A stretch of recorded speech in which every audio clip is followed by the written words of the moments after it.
pas, ils vont jouer par exemple l'Euroleague dans des grands clubs comme le Real Madrid, le FC Barcelone, les grands clubs turcs, etc., Galatasaray, etc., etc.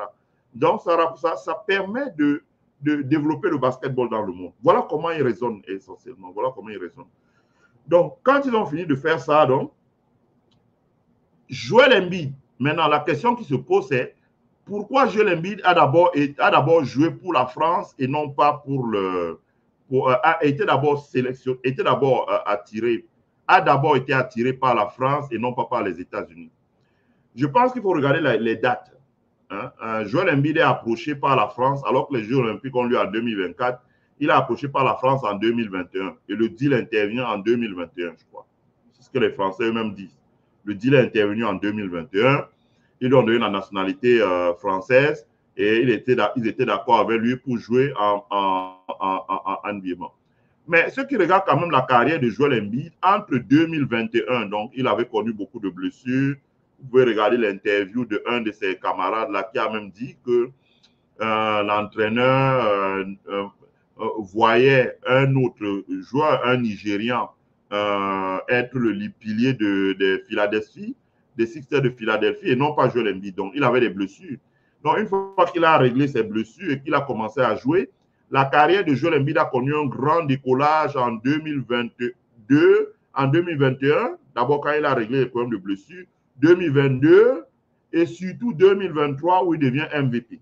Donc, à partir du moment où il devient MVP, la NBA a bien compris que, et puis Adebayo par exemple, vous avez vu Adebayo, ils ont aussi sélectionné Adebayo parce qu'il faut comprendre que ça fait grincer les dents aux États-Unis. Ou par exemple, au Boston Celtics qui ont été champions cette année, on n'a pas pris le MVP de la finale des playoffs de basketball. Mais c'est normal, le MVP, lui, il n'était pas, il vient d'être MVP. Donc, on le prendra peut-être pour les prochaines éditions.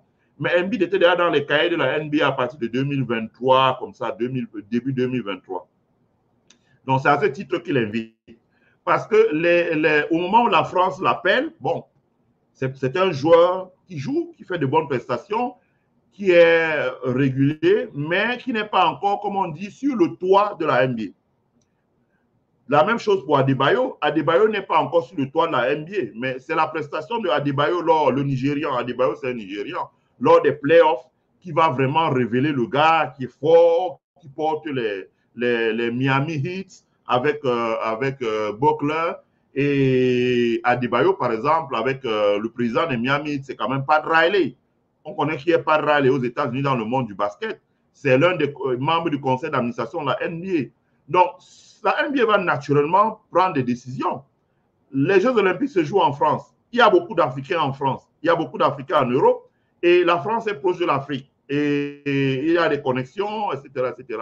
Donc, une raison pour les Américains de sauter sur l'occasion et d'avoir dans leur équipe au moins 2 personnes. Voilà. Adebayo, qui est d'expression anglophone, donc qui parle anglais, qui est nigérian, donc pour les pays d'Afrique anglophone, et Joel Embiid pour les pays d'expression française. Alors, les gens vont me dire, ah, mais est-ce que c'est seulement pour le match? Quand vous voyez Team USA se déplacer en France, il y a ce que vous voyez, il y a ce que vous ne voyez pas. Ce que vous voyez, c'est les entraînements, ce que vous voyez, c'est les matchs, ce que vous voyez, c'est quand ils vont jouer, c'est quand ils rentrent. Mais ce que vous ne voyez pas, c'est la vie intérieure du groupe. La vie intérieure du groupe, comme a dit sur mon mur mon ami Georges Talon, il a dit quelque chose qui est vrai. La NBA qui a dépensé 15 millions de dollars, les joueurs de la NBA n'ont pas logé au village olympique. La NBA a dépensé 15 millions de dollars. Elle a loué un hôtel en plein centre de Paris et les joueurs vivaient là avec toute leur famille, leurs cuisiniers, leurs soigneurs, etc., etc., leur sécurité, tout. Donc, tout ce beau monde-là occupait tout l'hôtel. Si l'hôtel a 200 chambres, ils occupaient tout ça, leurs cuisiniers, etc., etc., etc. Pourquoi la NBA? Vous voyez bien que si la NBA fait ça, c'est parce qu'il y a un... Vous pouvez vous demander, mais comment elle va rentabiliser ça? Mais elle va rentabiliser ça parce qu'ils ont une stratégie. D'abord, la stratégie média. Après les Jeux Olympiques, vous allez voir sortir beaucoup de documentaires en français, en anglais, en espagnol, en chinois, doublés dans plusieurs langues, surtout avec l'intelligence artificielle aujourd'hui. Et ces documentaires-là vont être diffusés en prime time sur les Netflix, les TNT, toutes ces chaînes de télévision, les BET, etc., etc. Ça peut être des interviews, ça peut être des documentaires. Donc, en interne, c'est-à-dire qu'il y a déjà 4 ans, ils ont commencé les tournages et pendant la compétition, ils vont maintenir les tournages et après la compétition, ils vont maintenir les tournages. Donc, il y a un cahier de charges. Un joueur de la NBA ne donne pas d'interview n'importe de la team USA ne donne pas d'interview n'importe comment. Pour réaliser les documentaires, il faut payer. Donc, la NBA même, il y a un NBA TV qui va réaliser ses propres documentaires. Rien que les ventes de droits sur ces documentaires-là, ça leur apporte beaucoup d'argent. Deuxièmement, ces documentaires-là, vous allez voir dans les jours qui viennent, ils vont matraquer les gens avec ça. Ça va être ciblé. Ça veut dire que ils vont cibler avec les Google là, ils vont cibler pour que ça arrive. Là où Embiid a parlé, ça va arriver sur les Africains francophones. Là où Adebayo a parlé, ça va arriver sur les Africains anglophones. Et comme Embiid parle anglais et français, ça va arriver sur les anglophones, etc. Là où il a parlé en anglais, etc., etc. Donc, on va cibler. Avec ces documentaires, ça va permettre de travailler. C'est ce qu'on appelle le soft power. On appelle ça le soft power. C'est le soft power. Malheureusement, c'est des concepts qui ne sont pas trop connus chez nous. C'est la software en quelque sorte. Ça veut dire que, ce que je dis souvent, que Américains, Français alliés, mais pas tant que ça. Pas tant que ça. Pas tant que ça. Pas vraiment comme nous pouvons croire, comme le profane. Permettez-moi l'expression, ce n'est pas manquer de respect aux gens. Comme le profane peut croire, le profane va voir, bon, voilà, le président américain, il se salue. Non, pas tant que ça. Comme on disait l'Ivoirien, la Kofi Gombo, no pitié in business. Ça veut dire que c'est les affaires.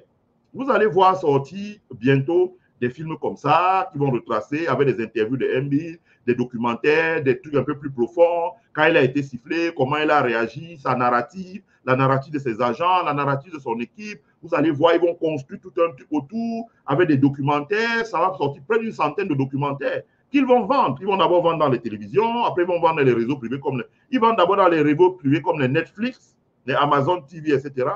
Quand ils ont fini, ils vendent maintenant dans les chaînes cryptées, là, genre Canal+, etc. Après, ça arrive sur les chaînes grand public. Après, maintenant, ils vont sur les réseaux comme les Google, les YouTube, les Facebook, et ils vont mettre ça sur des pages en ciblant des personnes. Ça veut dire que vous restez comme ça, on dit, bon, voilà, il va y avoir tel documentaire sur la page de Roland Martin, une page où vous n'avez jamais été, vous voyez une annonce qui sort et qui vous dit, voilà, il y a quelque chose. Ils ont payé. Les algorithmes vous mettent dans un système et eux, on sait celui-ci, c'est un Africain, il parle français.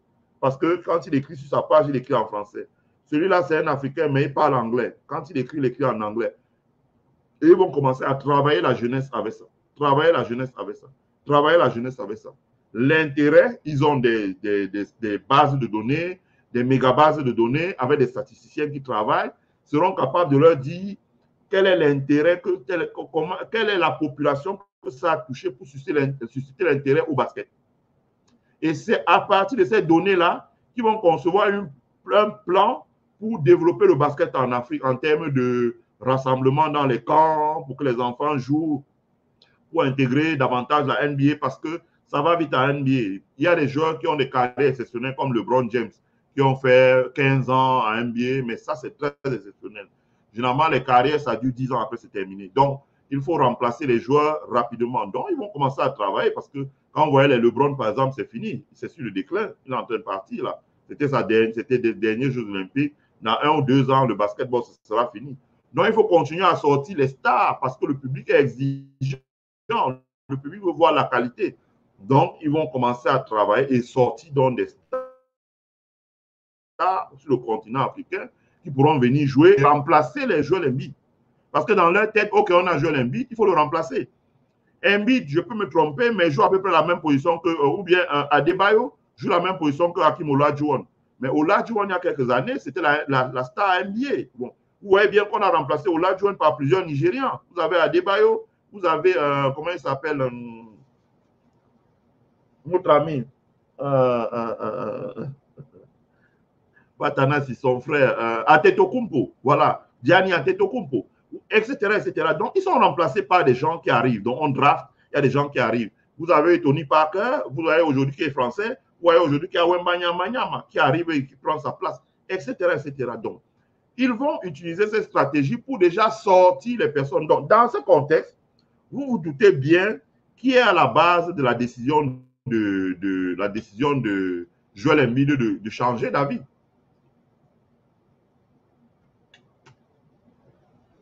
C'est-à-dire que Joel Embiid a donné son accord à la Fédération française. La Fédération française lui a donné un passeport français. Ils se sont entendus. Il devait jouer pour la Fédération française. Je vous rassure tout de suite que quand il devient MVP, c'est la NBA qui va lui faire pression en disant non, tu ne peux pas jouer pour la France. Nous avons besoin de toi parce qu'ils ont besoin de vendre d'abord l'image des États-Unis dans le monde. Ils ont besoin de vendre l'image de Team NBA dans le monde. Et comme le basket est un jeu dépositaire des Américains, ils ont besoin de vendre le basket NBA dans le monde. Donc, à partir de ce moment, ils vont faire pression sur Embiid. Pas pression comme si c'était un enfant, non.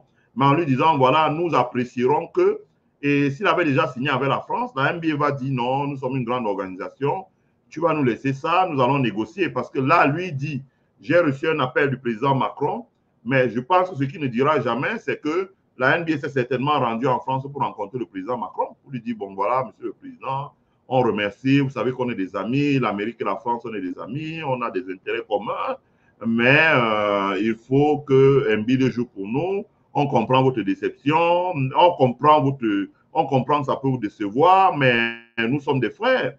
Le basketball américain héberge en son sein aussi beaucoup de bons joueurs français, mais nous aimerons prendre celui-là, etc.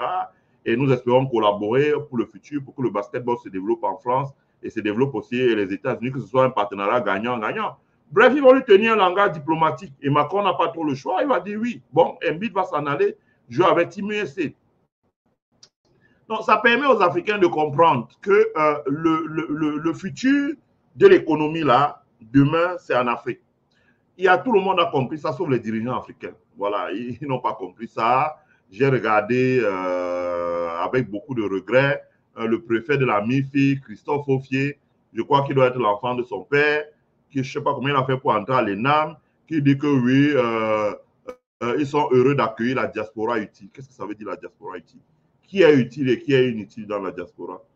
On rassemble les enfants d'un pays pour les mettre en commun et travailler, ou bien on commence à segmenter là et dire ça c'est les utiles, ça c'est les inutiles, ça c'est des concepts vraiment datant de l'administration coloniale. Il y a un vaste marché. Ce qu'il appelle diaspora inutile là, il est dans le cœur des gens pour savoir ce qu'ils pensent. Il y en a qui sont très bien gentils avec le gouvernement là sur Facebook, mais qui en privé sont très durs. Donc, ça vous permet de comprendre que le futur du basketball, le futur du sport, ce sera aussi l'Afrique. Vous avez vu, lors de ces Jeux olympiques, beaucoup d'athlètes, beaucoup de pays. Je prends un exemple, la Hollande a fait un festival dans l'athlétisme.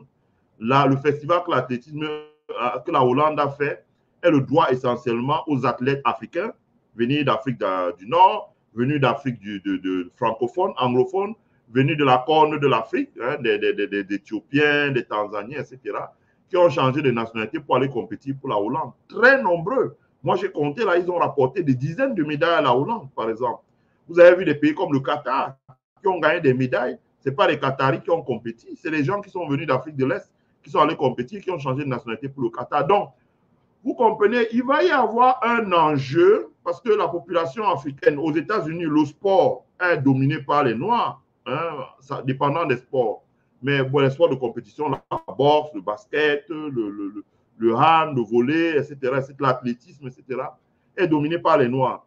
Vous allez voir arriver la même chose, par exemple, beaucoup de pays vont venir pêcher dans le continent africain parce que la population est jeune.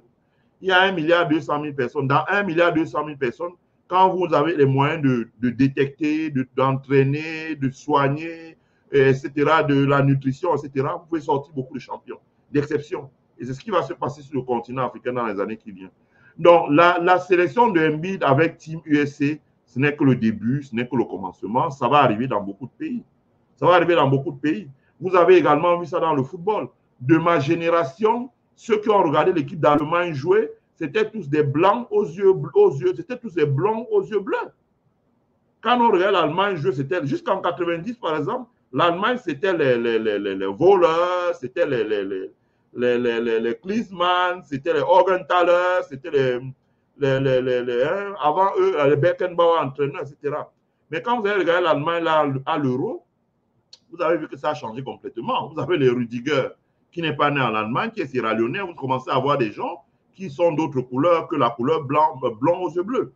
Vous avez vu l'Espagne vous-même. L'Espagne avait deux fusées sur l'aile gauche et l'aile droite. Yamin Lamal et l'autre sur l'autre côté. L'autre d'origine angolaise, je crois, et puis l'autre d'origine équato-guinéenne et marocaine. Donc, il va y avoir des mutations comme ça, là, des mutations comme ça. Vous allez voir de plus en plus dans les pays, entre guillemets, industrialisés, surtout de la vieille Europe et de l'Amérique. Vous allez voir arriver, le prochain pays, c'est le Canada. C'est le Canada. Vous pensez bien que tous les gens qui montent au Canada, là, bientôt 10 millions de personnes au Canada, ça ne va pas s'arrêter comme ça. Bientôt, vous allez commencer à aller voir compétir dans le football. Vous allez voir le Canada arriver dans le football. Vous allez voir le Canada arriver dans le basketball. Vous allez voir le Canada débarquer, être aussi fort en athlétisme qu'il était avant. Parce que le Canada était fort en athlétisme parce qu'il attirait les Jamaïcains. Mais depuis que les Jamaïcains ont mis en place des structures pour développer l'entraînement de très haut niveau chez eux, les talents jamaïcains restent en Jamaïque, ils ne viennent plus au Canada. Mais à partir du moment où vous voyez beaucoup d'Africains arriver au Canada, bientôt vous allez voir des champions dans le football, dans le basketball, etc., qui seront des Canadiens. Donc voilà, c'est un peu ça. Donc je souhaitais expliquer ça. Oui, Lothar Matthäus, Rudy Voller, etc. Voilà. Donc je souhaitais expliquer ça un peu pour lever l'équivoque, parce qu'il y a trop de choses là qui se disent sur la toile. Je présume le pauvre Embiid, il ne peut surtout pas dire, voilà, la NBA, parce que ça peut être la fin de sa carrière. La NBA va travailler à ce que Embiid devienne jouer pour les États-Unis. C'est de bonne guerre. Je veux dire, et ça veut dire que dans les années qui viennent, la NBA va construire ou a déjà construit sa stratégie qui va consister à bousculer le football sur le continent africain. Parce que la FIFA en avance. Si on dit football, les Camerounais se reconnaissent dans beaucoup de personnes. Combien de Camerounais jouent au haut niveau dans le football? Les Camerounais jouent au Real Madrid. Vous avez les Chouameni qui jouent au Real Madrid, l'origine Chouameni, les Kamavinga qui sont angolais qui jouent au Real Madrid, les gens qui ont joué à FC Barcelone, l'Ivoirien, comment il s'appelle encore, Franck Essier qui ont joué à Barcelone, les Sédou Keita qui ont joué à Barcelone comme Africains, etc. Il y en a beaucoup. Vous prenez les grands clubs comme Chelsea, vous avez les Didier Drogba qui ont joué à Chelsea, vous avez les Jérémy, vous avez les Michael Essien qui ont joué à Chelsea, vous avez les William Gallas, tout ça, c'est les afro-descendants qui ont joué à Chelsea. Donc, de ce côté, la NBA est en retard. Et la NBA, pour pouvoir combler son retard, va devoir travailler à amener plus de joueurs d'origine africaine et commencer à les utiliser, par exemple, pour organiser les camps d'été. Rien n'explique que l'année prochaine, vous nous voyez des camps de basketball au Cameroun avec les Mbits. C'est bien pour ça qu'à la fin de la compétition, il a dit, voilà, si je n'avais pas joué pour l'Amérique, j'aurais joué pour le Cameroun. Parce que bientôt, la NBA va débarquer au Cameroun avec des camps organisés par Mbits, par Siakam, etc., pour détecter les nouveaux joueurs, pour avoir des joueurs, parce que les joueurs, par exemple, ils peuvent signer dans une franchise NBA et être prêtés pour jouer l'Euroleague dans un club de très haut niveau comme le Real Madrid, qui a à peu près les mêmes infrastructures que les clubs NBA, et puis après avoir passé 1, 2, 3 ans là-bas, revenir à NBA pour jouer dans une franchise. Démarrer dans une petite franchise et puis monter, accéder à haut niveau. Donc, c'est ce qui va se passer en fin de compte. Donc, il y a une stratégie de la NBA, comme on dit, increase market share. Augmenter les parts de marché. Increase market share. Augmenter les parts de marché. Increase market share. Donc, augmenter les parts de marché. Donc, il y a une stratégie de la NBA dans ce sens, parce qu'elle est en compétition avec la FIFA, elle est en compétition avec la FIBA, elle est en compétition avec la Fédération internationale d'athlétisme, elle est en compétition. Si tu as un sport et que tu n'as pas des stars, je prends un exemple. Si vous étiez le directeur d'une télévision, combien achèterez-vous les droits de retransmission pour le lancer de marteau? Le lancer de marteau est une compétition olympique. Qui s'intéresse de regarder le lancer de marteau? Est-ce que vous connaissez là, comme ça, une star de lancer de marteau? Je présume que non. Mais si je vous dis, par exemple, une star d'athlétisme, là, rapidement, vous allez commencer à me donner des noms. Noah Lai, Sherika Jackson, les noms vont commencer à défiler. Si je vous dis basketball, vous allez commencer à me dire, ah, LeBron James, Tatum. Si je vous dis football, là, vous allez me dire, ah, ouais, il y a Kevin De Bruyne, Mbappé, Chouameni, que sais-je encore, ça fait longtemps que je ne regarde plus le football. Ouais, vous avez donné des noms. Mais maintenant, si je vous dis lancer de marteau, bah, ça va être dur pour vous. Même si je vous dis handball au niveau international, féminin ou masculin, ça va être dur pour vous. Parce qu'il n'y a pas des joueurs d'exception, des stars. Donc, la NBA est consciente que pour vendre les droits de retransmission chers, pour vendre plus de produits dérivés, pour vendre plus de tickets dans les stades, pour vendre plus de nourriture dans les stades, je peux vous dire, moi j'ai déjà été dans les arénas de basket. Fou, ouais, les camions de nourriture qui descendent. Quand il y a un match, il y a des jours, c'est 50 camions semi-remorques de nourriture qui descendent. Parce que les gens mangent, ils boivent, etc. etc. C'est pour ça que je dis que la seule chose qui n'est pas payante là-dedans, c'est les toilettes. La seule chose qui n'est pas payante, c'est les toilettes. Il y en a partout d'ailleurs. Parce que les gens mangent énormément, etc. Ils achètent. Et les gens viennent regarder les matchs en famille. Quand il y a des matchs, moi j'ai regardé des grands matchs. À l'époque où LeBron jouait au Miami Heat, donc il devait jouer. Vous voyez, les gens arrivent en famille avec leurs enfants. Le match a lieu, commence à 19h. Les gens arrivent avec leurs enfants aux alentours de 15h. 15h, ils se garent, ils font du shopping dans les boutiques, ce qu'on appelle les outlets. Et ils sortent du shopping aux alentours de 17h, 17h. Ils vont manger, ils vont aux toilettes, etc. Ils se débarbouillent. Il y a même des serviettes, des lingettes. Ils se débarbouillent bien. Et ils vont s'asseoir aux alentours de 18h. Et à 18h, il y a déjà l'animation parce que les équipes sortent pour s'échauffer, etc., etc. 45 minutes après, elles retournent. Il y a toute cette animation-là avant que les équipes rentrent et puis le match démarre. Et le match, ça dure souvent 2 heures, 2 heures et demie, donc ça va jusqu'à 22 heures, etc., etc. Donc, vous voyez bien qu'entre 15 heures et 22 heures, il y a 7 heures de temps où les gens consomment, dépensent, regardent des publicités, etc. Tout est payant. Vous avez des grands écrans où il y a des publicités, des reportages sur les entreprises, etc. C'est ce que vous ne voyez pas à la télévision. Et tout ça, ça contribue à augmenter le revenu. Encore pire quand c'est la All-Star Game. Pendant une semaine, c'est beaucoup de choses. Donc, Embiid va être utilisé comme un produit marketing pour la croissance externe de la NBA. Et c'est ce qui explique la décision de la NBA, je dis bien, de le faire jouer pour Team USA et non pas pour le laisser partir pour l'équipe de France. Voilà. Donc après que les Français les sifflé, comme il a dit lui-même, il est Camerounais, il aime quand ça fait beau. Voilà. Pourquoi vous me mettez les têtes de mort, cher frère? Hein? Africa Queen, pourquoi tu nous mets les têtes de mort? Est-ce qu'il faut que je te bloque? Hmm? Parce que quand tu mets les têtes de mort là, je peux te voir. Africa Queen, tu me dis toi-même là si tu veux que je te bloque. Donc, mon direct s'arrête ici là. Je regarde les réactions. Jules Julot dit les politiques migratoires avec une vision à long terme des pays occidentaux. Ouais. Paulin Tchatchoua dit dans les équipes jeunes de soccer Canada, les jeunes africains, Nigeria, Cameroun, Rwanda sont très nombreux. Voilà, c'est ce qui va se passer. C'est ce qui va se passer. C'est ce que je disais tout à l'heure, que les gens qui ont profité des athlètes camerounais, nigérians, etc., évoluant à l'étranger, et que quand ils venaient au pays, je me rappelle, je connais bien le dossier, j'étais parfois au stade. Vous entendez quelqu'un, oui, tel qui veut qu'on l'appelle chez les Lions, bon, tu dis qu'il met 20 millions, je vais aller négocier ça. Donc, il y avait des gens qui se faisaient de l'argent. Je connais des gens qui se sont construits à leur paume et ont construit des immeubles sur l'argent des joueurs.